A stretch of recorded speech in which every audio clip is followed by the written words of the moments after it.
الرحمن الرحیم سلسلہ دروس احیاء العلوم۔ آج کا ہمارا سبق علم دین کے حوالے سے ہے۔ پہلا حصہ اس کا ہم نے پہلے بیان کیا اور علم دین کے حوالے سے دوسرا حصہ ہم آج بیان کریں گے انشاءاللہ۔ علماء کو اللہ رب العزت نے مقام عطا کیا قرآن و حدیث کی روشنی میں۔ ایک اور حدیث جو امام غزالی علیہ الرحمہ نے اپنی کتاب کے اندر نقل کی، فرمایا دین کا علم حاصل کرنے والے جو افراد ہوتے ہیں، طلباء ہوتے ہیں، ان کے پاؤں کے نیچے فرشتے اپنے پروں کو بچھا دیتے ہیں۔ اور سرکار نے کیا فرمایا؟ حضور کہتے ہیں علم ایک خزانہ ہے، علم ایک کیا ہے؟ خزانہ ہے۔ اور فرمایا اس کی چابیاں جو ہے نا وہ سوال ہیں۔ علماء کی مجالس و محافل میں جب آپ جائیں یا اساتذہ اکرام سے جب آپ علم سیکھیں تو ان سے سوال کیے جائیں۔ تو رسول اللہ صلی اللہ علیہ وسلم نے آگے ارشاد فرمایا 4 آدمی ایسے ہیں جن کے لیے ثواب ہے۔ پہلا کون ہے؟ حضور فرماتے ہیں کہ پوچھنے والے، مطلب جو علماء سے سوال کرتے ہیں جائز سوالات، ان کو بچھاڑنے کی یا ہراننے کی کوشش نہیں کرتے، اللہ رسول کی رضا کی نیت ہوتی ہے اور وہ مسائل پوچھتے ہیں جن کا انہیں پتہ نہیں ہوتا، تو ایسے مسائل پوچھنے کے لحاظ سے بھی اللہ ان کو ثواب عطا کرے گا۔ جو اساتذہ کی علماء کی محافل کے اندر جا کر ان سے سوال پوچھتے ہیں، فرمایا عالم دین اس کو بھی ثواب اللہ عطا فرمائے گا۔ اور پھر فرمایا کہ اگر کوئی سوال نہ کرے، توجہ کے ساتھ ان کی باتوں کو سماعت کرے، اللہ اس کو بھی ثواب عطا فرمائے گا۔ اور حضور فرماتے ہیں چوتھے وہ لوگ، فرمایا جو علماء کی مجالس و محافل میں نہیں جاتے، ان سے سوال نہیں کرتے، فقط ان سے پیار و محبت کرتے ہیں، ان کو بھی اللہ رب العزت ثواب عطا کرے گا۔ تو یہ ہے عالم دین، علم کا سیکھنا اور علم سے محبت کرنا اور علماء سے محبت کرنا، اس میں اللہ رب العزت نے بہت بڑا ثواب لکھا ہے۔ اچھا آئیے اب اس پہ کچھ مزید چیزیں کہ علماء سے ہم سوال کر سکتے ہیں، لیکن جائز سوالات ہوں جو ہمیں جس چیز کا علم نہ ہو، ہمیں چاہیے کہ ہم وہی سوالات ان سے پوچھیں، نہ کہ ہم ان کا امتحان لیں۔ امتحان لینے سے اور اگلے بندے کو بچھاڑنے کے لحاظ سے حضور نبی پاک صلی اللہ تعالیٰ علیہ وآلہ وبارک وسلم نے سختی سے منع کیا، یا پہلیاں ڈالنا، جان بوجھ کے تنگ کرنا، اس سے سرکار نے منع کیا ہے۔ قرآن مقدس میں ایک آیت ملتی ہے، اللہ فرماتا ہے یا ایھا الذین آمنوا لا تسألوا عن اشیاء ان تبد لکم تسؤکم۔ اللہ کہتا ہے ایسی چیزوں کے متعلق سوال نہ کرو کہ اگر وہ چیزیں تم پر ظاہر کر دی جائیں تو تم کو برا لگ جائے۔ اب یہ آیت سے مراد رسول اللہ صلی اللہ تعالیٰ علیہ وآلہ وبارک وسلم کے زمانہ کے لحاظ سے کہ وہ لوگ جو حضور علیہ السلام سے سوال پوچھتے، اس سے مراد صحابہ اکرام علیہم رضوان نہیں تھے۔ بعض لوگ یہ کہتے ہیں کہ معاذ اللہ حضور کے صحابہ کو رب نے منع کیا کہ حضور سے سوال نہ کریں، بلکہ سوال کی اجازت ہے۔ اس آیت سے وہ معنی مراد ہے کہ یہ آیت کا تعلق منافقوں کے ساتھ ہے، چونکہ جو منافق تھے وہ حضور سے جب سوال کرتے تھے تو وہ اسی استہزاء اور ٹھٹھا کی بنا پہ حضور سے پوچھتے تھے کہ کیا حضور کو ان چیزوں کا پتہ ہے یا نہیں پتہ، تو اس لحاظ سے اس نیت سے وہ کیا کرتے تھے؟ سوال پوچھتے تھے۔ تو اللہ فرماتا ہے ایسے سوال نہ کرو کہ اگر محبوب وہ سوال تم پر ظاہر کر دیں تو تم کو کیا لگ جائے؟ برا لگ جائے۔ مطلب حضرت انس بن مالک رضی اللہ تعالیٰ عنہ خود ارشاد فرماتے ہیں کہ اس سے مراد وہ سوالات ہیں کہ اگر منافق یہ پوچھیں یا رسول اللہ بتائیے میرا باپ کون ہے، یا یہ پوچھیں ہماری اونٹنی کہاں غائب ہو گئی ہے، تو اس میں یہ بھی معنی ہے کہ اگر کوئی شخص حضور سے پوچھتا میرا باپ کون ہے اور حضور بتا دیتے کہ تمہارا باپ فلاں ہے، اگر وہ اس کا باپ نہ ہوتا تو اس کی ماں کی عزت اور کیا کہتے ہیں ناموس کہ تحفظ پہ دھبا لگ جاتا نا، اس کا تحفظ تو ختم ہو جاتا۔ تو حضور نے ان کا تحفظ کیا ہے اور راز کی بات کو راز کے اندر ہی رکھا ہے، لہٰذا یہ منافقین کے متعلق آیت ہے کہ وہ کوئی ایسی بات نہ پوچھیں، اگر حضور بتا دیں تو ان کو وہ بات کیا لگ جائے؟ بری لگ جائے۔ آگے اس حوالے سے سوال پوچھنا، یہ قرآن کریم نے بھی ہمیں حکم دیے فَاسْأَلُوا أَهْلَ الذِّكْرِ إِن كُنتُمْ لَا تَعْلَمُونَ۔ اللہ نے خود کہا، اللہ فرماتا ہے کہ سوال کرو اہل علم سے اگر تم نہیں جانتے۔ حضرت جابر رضی اللہ تعالیٰ عنہ بیان کرتے ہیں کہ ہم ایک سفر کے اندر تھے، تو ہم میں سے ایک شخص کے سر کے اوپر چوٹ آ گئی۔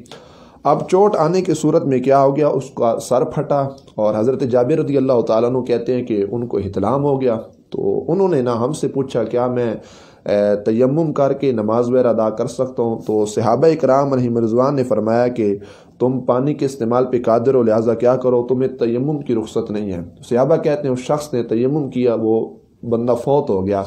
حضور کی بارگاہ کے اندر جب یہ معاملہ پہنچا تو سرکار صلی اللہ تعالیٰ علیہ وآلہ وبارک وسلم نے ارشاد فرمایا اس کو کس نے مارا ہے؟ تو صحابہ کہتے ہیں یا رسول اللہ صلی اللہ علیہ وسلم اس کو چوٹ آئی، اس نے ہم سے یہی کہا مجھے اجازت دو کیا میں تیمم کر سکتا ہوں؟ ہم نے انہیں کہا کہ نہیں، آپ کو تیمم کی اجازت نہیں ہے، آپ پانی کے استعمال پہ قادر ہیں، لہٰذا آپ کیا کیجئے، پانی کا استعمال کیجئے۔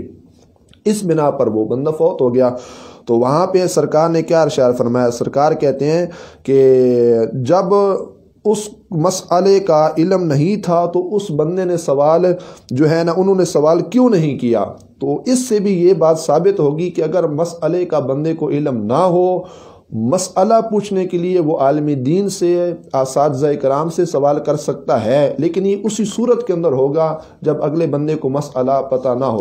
اور پہلیاں ڈالنا اور آزمانا اس انداز سے رسول اللہ صلی اللہ تعالیٰ علیہ وآلہ وبارک وسلم نے منع کیا ہے۔ اسی طرح اور بھی اس پر قرآن مقدس کی مزید آیات ہیں۔ اللہ فرماتا ہے یسألونک ماذا ینفقون، سوال کرتے ہیں آپ سے خرچ کے متعلق۔ وَيَسْأَلُونَكَ عَنِ الْخَمْرِ وَالْمَيْسِرِ، وہ آپ سے سوال کرتے ہیں شراب کے متعلق، جوا کے متعلق۔ یسألونک عن الیتامی، وہ آپ سے سوال کرتے ہیں یتیموں کے متعلق۔ تو یہ ساری صورتیں ہیں جن میں یتیموں کے احکامات ہوں یا اوپر جس لحاظ سے خرچ کے جو معاملات ہوں، اگر اصحاب رسول کو پتہ نہیں ہوتا وہ حضور کی بارگاہ میں جا کے سوال کیا کرتے تھے۔ اسی طرح ایک اور روایت ہے حضرت ابو ہریرہ رضی اللہ تعالیٰ عنہ، اس کے راوی ہیں، کہتے ہیں ایک مجلس میں نبی پاک صلی اللہ تعالیٰ علیہ وآلہ وبارک وسلم اصحاب رسول سے گفتگو فرما رہے تھے۔ کہتے ہیں ایک دیہاتی آدمی آیا، اس نے دوران حدیث کہا یا رسول اللہ صلی اللہ علیہ وسلم آپ بتائیے قیامت کب آئے گی؟ حضور علیہ السلام نے اپنی اس حدیث کو جاری رکھا، پھر سائل کی طرف سرکار نے توجہ کی تو سرکار نے فرمایا جب امانت کو ضائع کر دیا جائے گا تو قیامت کا انتظار کرو۔ اور اس نے دوسرا سوال کیا یا رسول اللہ صلی اللہ علیہ وسلم امانت کو کب ضائع کیا جائے گا؟ تو رسول اللہ صلی اللہ علیہ وسلم نے کیا ارشاد فرمایا کہ جب سرکار نے فرمایا کہ جب کوئی چیز نااہل کے سپرد کر دی جائے گی، جب کوئی منصب ہوگا، کوئی مقام ہوگا اور بندہ ایسے بندے کہ وہ چیز سپرد کر دے گا جس کی اہلیت وہ بندہ نہیں رکھتا، وہ بندہ نااہل ہوا، تو حضور فرمایا اس وقت کیا کرو؟ قیامت کا انتظار کرو۔ یہ تمام معاملات ایسے ہیں جن کی بنا پر ہم اگلے بندے سے، اساتذہ کرام سے، علماء کی مجالس و محافل میں جا کے ہم ان سے سوال کر سکتے ہیں۔ تو بارگاہ رسول اللہ صلی اللہ علیہ وسلم نے کیا ارشاد فرمایا؟